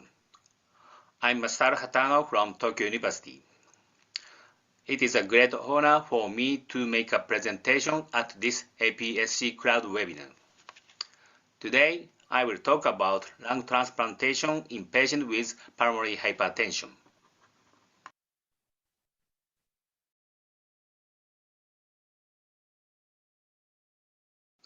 This slide shows updated clinical classification of pulmonary hypertension from 2022 ESC and ERS guidelines. At first, I would like to talk about Group 4 PH CTEPH.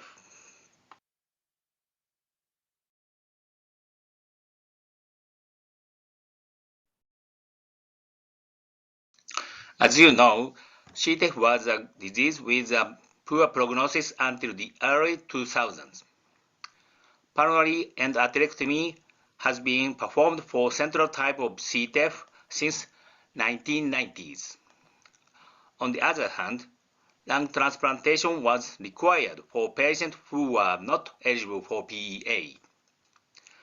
According to Bonderman, of 181 CTEPH patients between 1999 to 2006, 105 patients underwent PEA and the remaining 76 did not. 8 patients underwent lung transplantation, but this 3-year survival rate was only about 80% even in patients without an associated medical condition with a relatively good prognosis.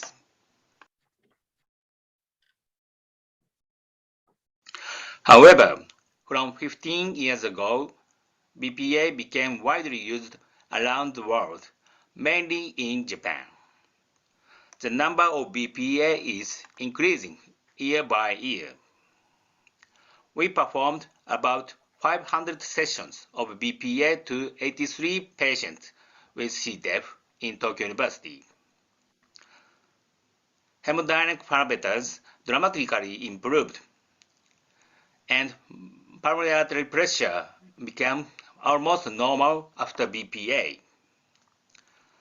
The in-hospital mortality for BPA is only 0.2%, and its long-term prognosis is quite excellent.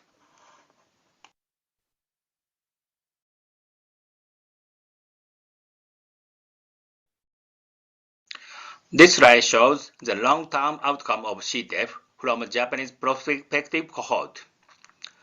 This study compared warfarin with drugs, and both groups had an excellent prognosis, with a 3-year survival rate of over 95%.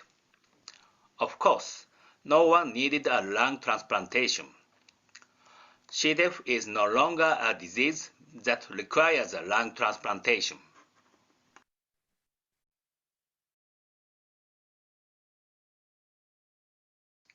Next, I would like to talk about lung transplantation for pulmonary arterial hypertension, which is the main theme of today.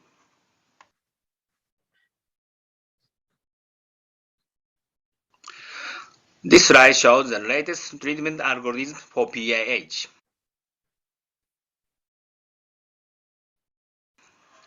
As is shown in this slide, lung transplantation is considered for refractory cases using continuous intravenous or subcutaneous prostacyclin analogs. Risk stratification is performed at the time of treatment strategy consideration, and the risk classification at the start of treatment is performed using 3-strata models, and treatment response evaluation is performed using 4-strata models.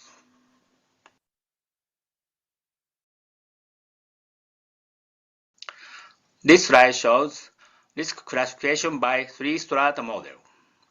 It is a detailed classification consisting of a total of 10 parameters: symptoms, exercise capacity, plasma BNP or NT-proBNP level, echocardiographic findings, cardiac MRI, and right heart catheterization.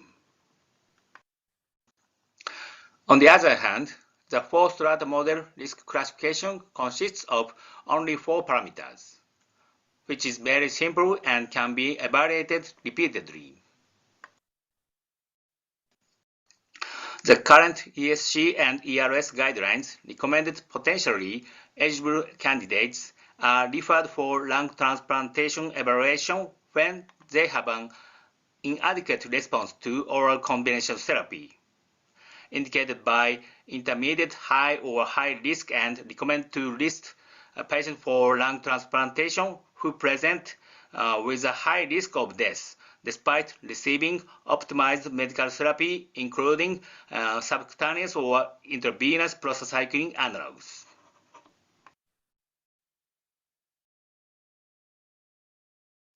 However, high-risk patients in the four-strat risk assessment model are quite severe cases that satisfy two or more of the following three criteria: WHO functional class 4, 6 minutes walk distance below 165 meters, and BNP more than 800. In order to reach the goal for these patients, it is necessary to have an environment in which transplantation can be received early after listing.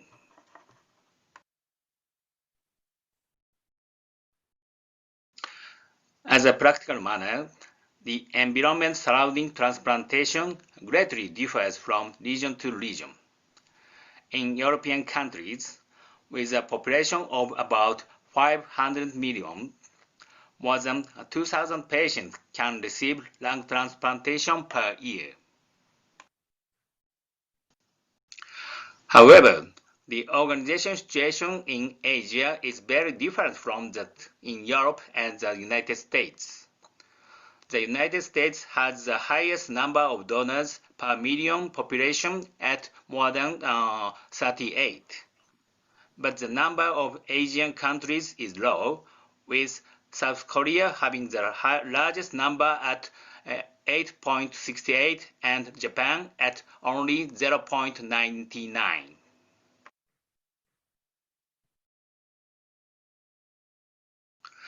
In the United States, where the number of transplants is high, a system called the lung allocation score, which scores underlying disease, exercise capacity, laboratory finding, and so on, has been established. This system ensures that patients with greater need are prioritized for lung transplantation. In fact, the introduction of lung allocation score markedly reduced waiting mortality in patients undergoing both lung and heart-lung transplantation for patients with IPAH. Although there was no significant difference in the prognosis after heart-lung transplantation, the prognosis after lung transplantation was significantly improved after the introduction of lung allocation score.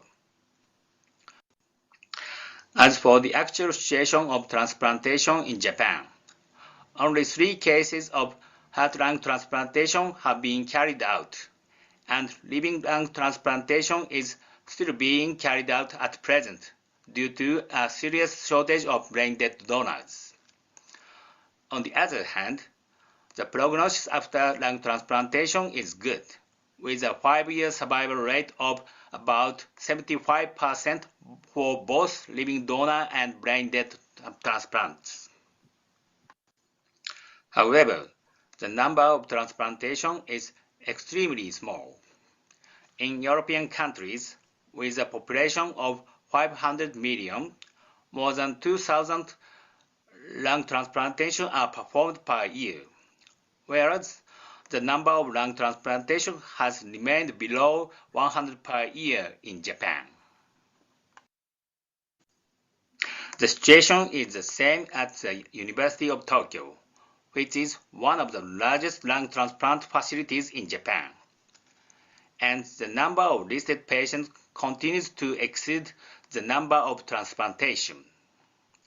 As a result, the number of patients waiting for lung transplantation at the University of Tokyo now exceeds 120, and the waiting period is expected to be more than 3 years.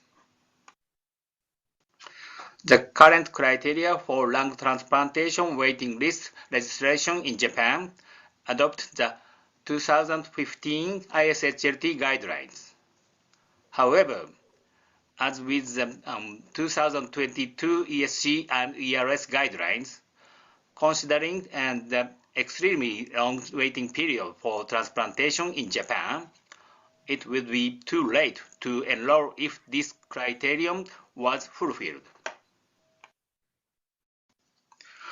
Therefore, we examined the patients who were referred for lung transplantation at our hospital in order to the appropriate timing for lung transplant waiting list registration in Japan.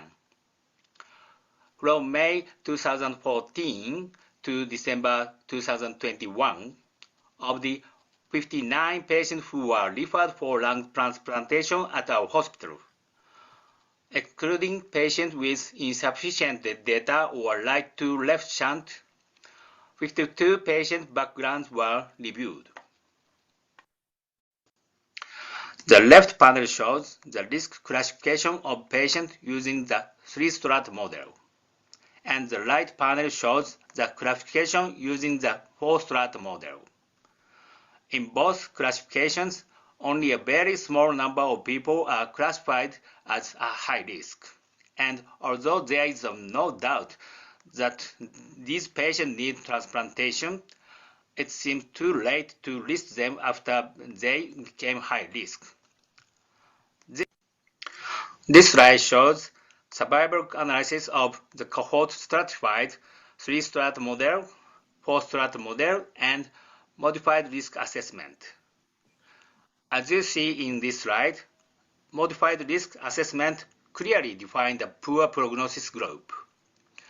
3-year survival rate was about 80% in low intermediate group. On the other hand, 3-year survival rate of high intermediate group was about only 30%. In fact, multivariate Cox proportional analysis revealed that intermediate high or high risk in modified risk stratification was an independent prognostic factor after referral for lung transplantation. We think patients with intermediate high risk in modified risk assessment should be listed for lung transplantation. Finally, I would like to talk a little bit about Group 3 PH. This slide shows the prognosis of SSC-PAH and ILD-PH. ILD-PH has a worse prognosis than SSC-PAH, and the presence of ILD itself a much stronger prognostic factor than pulmonary vascular resistance. As you can see from the previous slide, Group 3 PH has a particularly poor prognosis, and how to survive the waiting period for transplantation is a major issue. This slide shows the result of using ECMO in Group 3 PH patients awaiting lung transplantation. The left panel shows that VA ECMO had a better prognosis than VV ECMO, and more patients reached transplantation. In addition, the right panel shows that conversion of VV ECMO to VA ECMO improved prognosis. However, even if VA ECMO is used, the 50-day survival rate is less than 50%, and it is considered difficult to become a realistic solution in countries with long waiting periods for transplantation. Here, I'd like to introduce two surgical procedures for patients with severe PH waiting lung transplantation. One is reversed port shunt. This is left pulmonary artery to descending aortic shunt with one valve. Zheng-Wei et al. Reported that result of reversed port shunt for 5 patients with severe PAH. Their hemodynamic parameters are severely impaired before procedure. Their average mean pulmonary artery pressure was 92 millimeter mercuries. Although oxygenation deteriorated after procedure, no procedure-related deaths, and all patients survived without lung transplantation during observation period. The other is Novalung. Novalung is pumpless oxygenating right-to-left shunt between the pulmonary artery and right atrium. Lower panel shows the result of Novalung for 4 patients. There's a patient undergo lung transplantation after up to 69 days support. Neither procedure has been performed in Japan yet. It is hoped that device or procedures that can withstand long waiting period will be developed. In conclusion, with the widespread use of BPA, CTEPH is no longer a disease requiring lung transplantation. Despite dramatic advances in drug therapy for PAH, there are still many PAH patients who require lung transplantation. Although the prognosis after lung transplantation is excellent in Japan, the major problem is the serious shortage of donors and the long waiting period.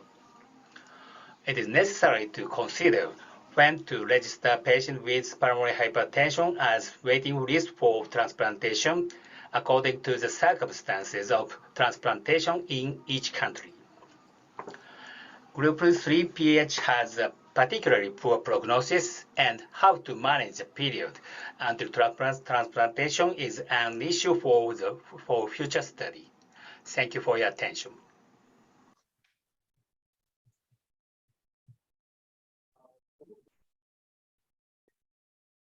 Thank you very much, Professor Masaru Hatano. It was very interesting for me to hear this presentation because actually in Mongolia we have much less experience in terms of the transplantation, and the presentation was quite interesting to me. How about our faculties? Do you have any questions to Professor Masaru? Yes, very interesting and a very nice experience for the lung transplantation. As you present, right now the data of the lung transplantation and heart lung transplantation is similar, but sometimes we still see the pulmonary hypertension patient with right heart failure is needed the heart lung transplantation. So when to choose heart lung transplantation and when to choose the single lung transplantation, is there an easy or the scoring system or parameter to choose either one? Do you mean double lung or single lung? No, lung or heart lung. Heart lung. Oh, yeah. Okay. I know. So severely ill patient need to heart lung transplantation, but because of shortage, severe donor shortage of Japan, so almost all patients are listed for heart double lung transplantation, not heart lung transplantation. We have only 3 patients performed heart lung transplantation in Japan for more than 20 years. So complicated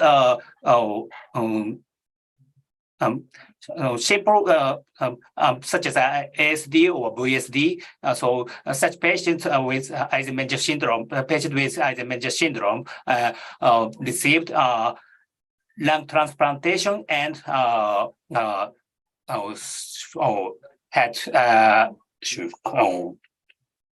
only lung transplantation. So this is because of the severe shortage of donor in Japan. Okay, thank you. But in very severe right heart failure patients, if you only do the lung transplantation, sometimes it still get a very, very poor heart function. So, Yep. So in our hospital, we will consider right heart lung transplantation according to the right heart cath. If the cardiac output is very, very low, and we will consider about heart lung transplantation. But it still depends on the expert opinion, and there is no very easy parameter to according to. So I think it's still very hard, very critical issue for that. And another question is for the VAD, ventricular assistance device. Yeah. Do you think there is a role for the very extreme pulmonary hypertension with right heart failure patient, but it's not candidate for the lung transplantation? Do you think it's helpful for the RVAD? I think it is difficult for to manage to or add bed for a long time. So it is not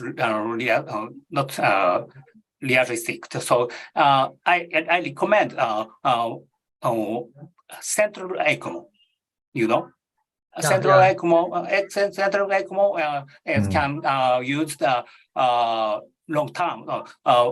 My experience, longest time support period by central ECMO more than half a year. Oh, really good.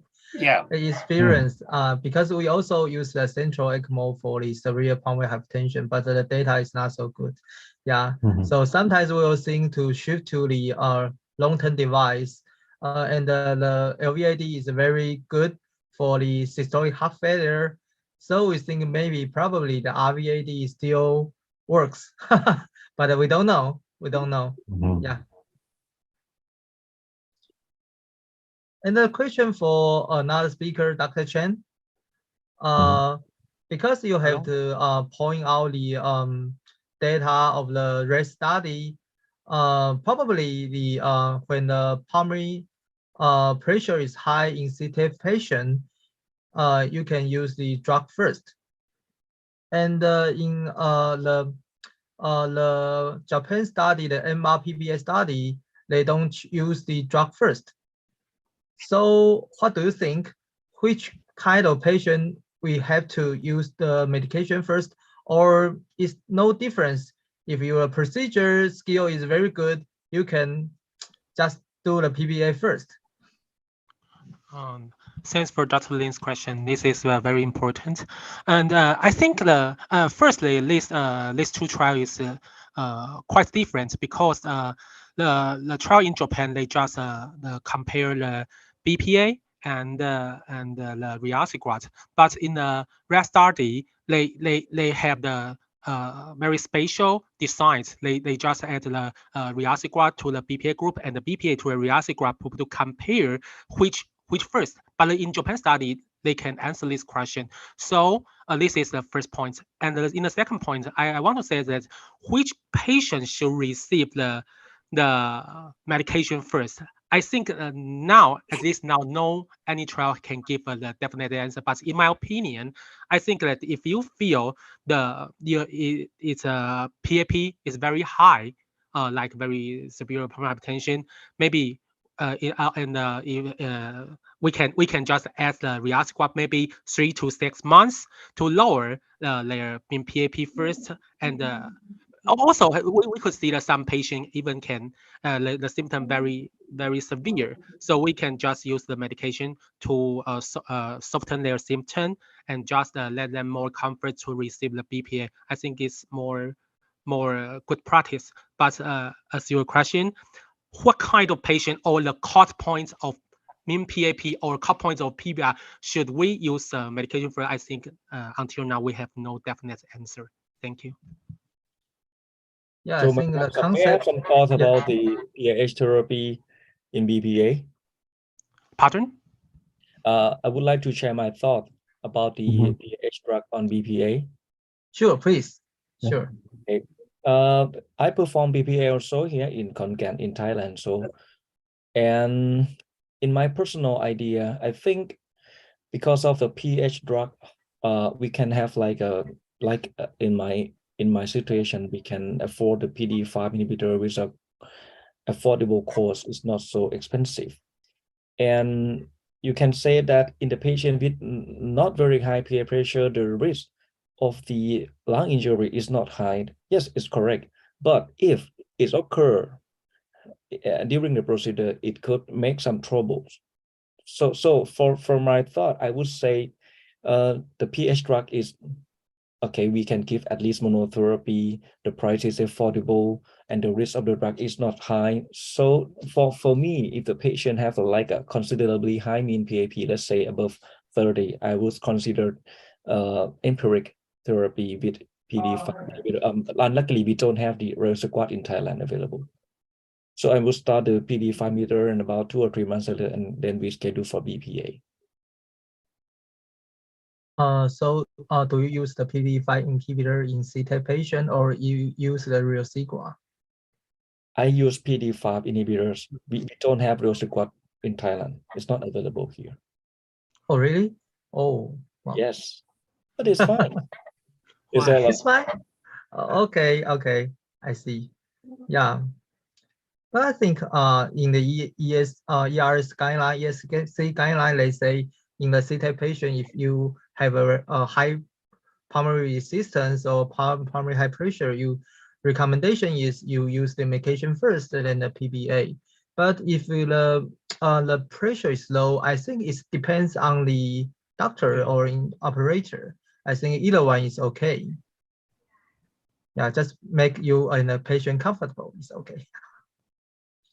Yes, and also I think the pre-operation medication is also interesting in the CTEPH patient for operation, because for the surgeon, we don't have to use medication first before the PEA and endarterectomy. Yeah, because they say the drug will make the tissue difficult to operate, so they don't like to use the PAH medication first. But according to the REST study, if we give some patient the medication first before we do the BPA is better.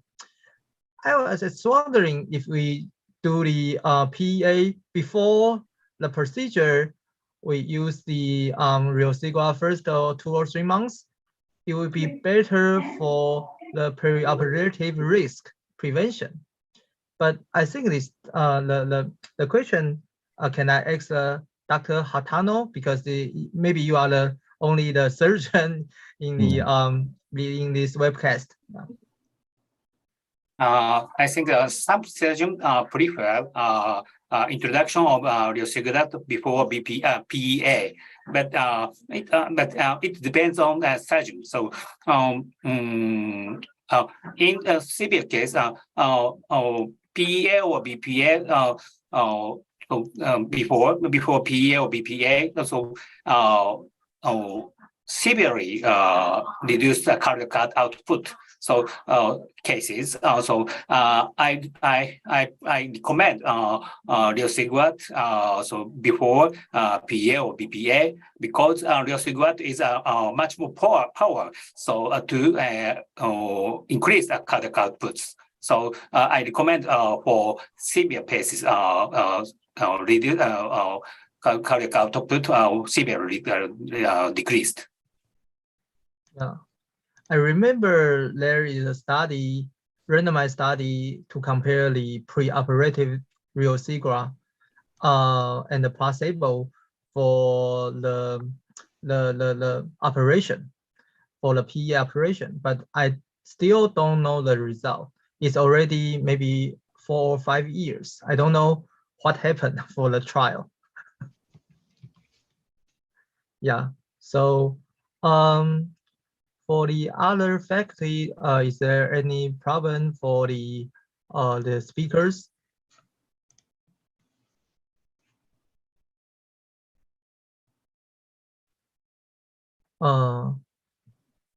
Okay, is Dr. Yeah. Kim? Dr. Kim is still here? Oh no, I don't think so. I think she's not The here. patient. Yeah. Oh, okay, okay. So maybe we have Can I already have just one a- last question? Yeah. Yes, Mhm. sure. Because I would like to ask about the taste for the screening or diagnosis of CTEPH in your practice, because the guideline recommend the VQ scanning as a first screening tool for CTEPH. But Yes. this is a lot of question because of some center do not have this test in their own centers, and others might be familiar with other kind like a CTPA rather than VQ scan. So I just would like to ask about your thought according to the screening tool or diagnosis of CTEPH. Yeah, I think I speak first. Because I also do the CTEPH mainly in my many practice. But I think the problem of the CTPA is the sensitivity, because in the very distal type disease, you cannot, probably because of the artifact or many issue, you cannot detect the very distal disease, and the sensitivity specificity is questionable for the very distal disease. So, but for the maybe majority of the disease, the patients is okay.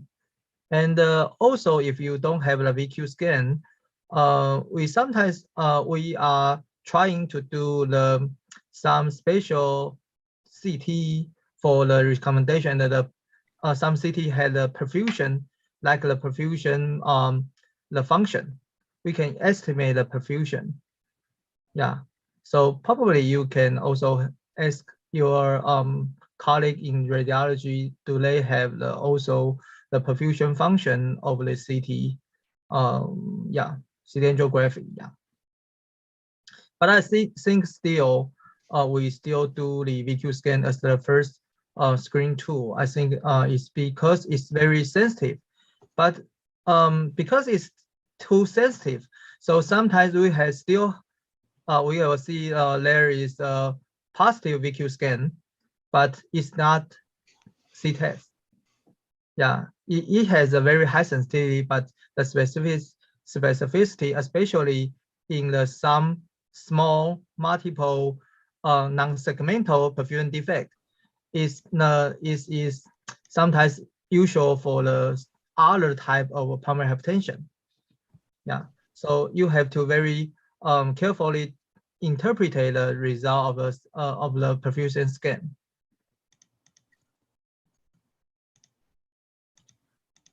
Yeah, so is there from the Mongolia or the Japan, do you want to share your experience for the CTEPH detection by the VQ scan? In terms of from Mongolia, actually, we are having quite difficulty in terms of diagnosing pulmonary arterial hypertension, even including the diagnostic tool availability and its prices. So whenever pulmonary arterial hypertension patient comes, our first evaluation technique will be echo, and that's almost something that we can do, and further it's quite difficult. And even for the medications, it's quite difficult because not many medications are available in Mongolia. For example, we do have sildenafil, but other options are quite absent. So it's becoming quite challenging problem for us to manage pulmonary arterial hypertension patients. But I hope we can progress further. Yeah. Thank you. Dr. Hatano, do you want to share your experience of the screen? In Japan, the dual energy CT is available, so many patients have institutes. So of course, the VQ scan is very good. So, but I think dual energy CT is growing much more used in Japan, I think. Yeah, I think dual energy CT is good. Yeah, and but we don't still have many data about the dual energy CT and compared to the VQ scan. But in our experience, the result of dual energy CT between dual energy CT and the VQ scan are quite very similar. It's very identical when you just compare the two. Yeah. Dual energy CT is useful for treatment target vessel to detect determine the target vessel. So it is very effective, I think. Yeah. But VQ scan, we have the perfusion scan. We also have the SPECT CT for perfusion scan. Yeah. So it also very useful for that. Yeah. We are currently do the study compare the dual energy CT and the VQ scan. Yeah.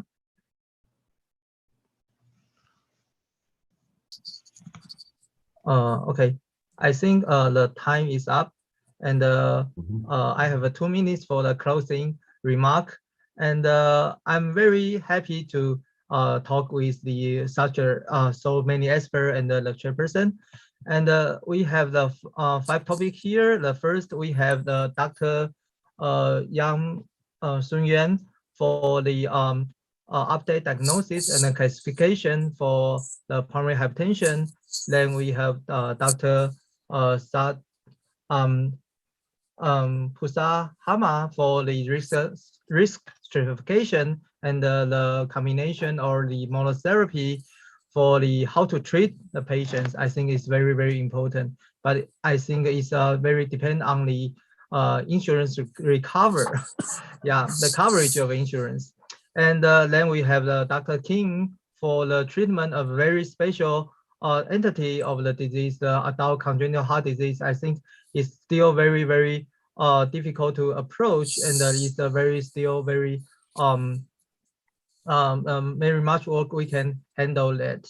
And then we have the Dr. Chen for the treatment of the CTEPH patient for the diagnosis and the treatment, including the multi-model, including the medication, surgery, and angioplasty. I think right now the group 4 pulmonary hypertension is the best outcome patient for all the PAH entity.